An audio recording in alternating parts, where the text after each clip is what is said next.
Hello everyone! Ngayon, ito ang chicken leg ang lulutuin natin. Hinihiwaan ko na siya. Malinis na po ito. At ngayon, lagyan natin ng salt ang isa't isa sa chicken legs.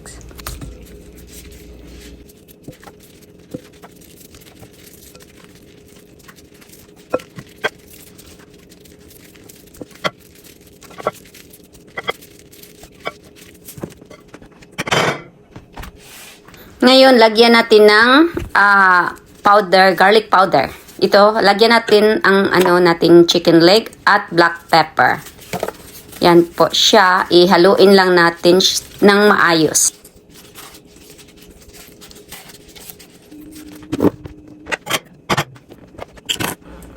At ngayon, lagyan natin ng olive oil. At haluin lang po natin to siya, i-mix lang lahat.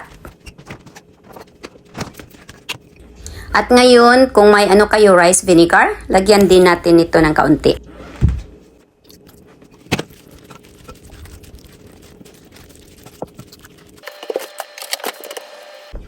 At kung may lemon kayo, lagyan din natin ng lemon, mix well din siya.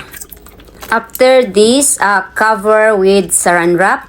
And then, marinate for 1 hour or whole night.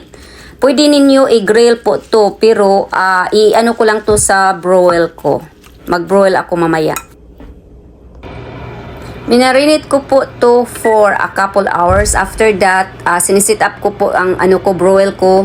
Sa low lang po siya for a couple hours. Yan po, low lang ang natin sa broil. Ito na po, tapos ilagay lang natin sa pan at ready na po siya to cook.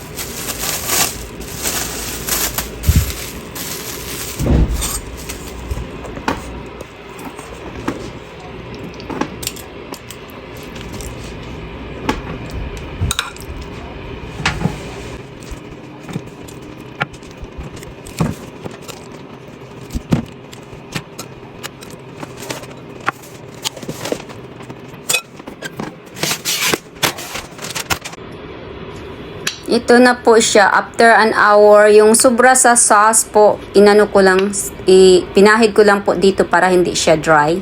Yan na po.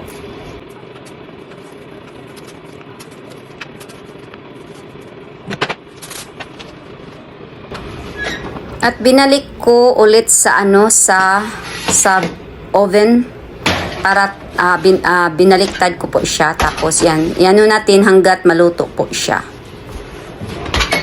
At ito na po ang chicken leg natin. Luto na po siya. Ready to serve. Thank you for watching and stay tuned for the next video.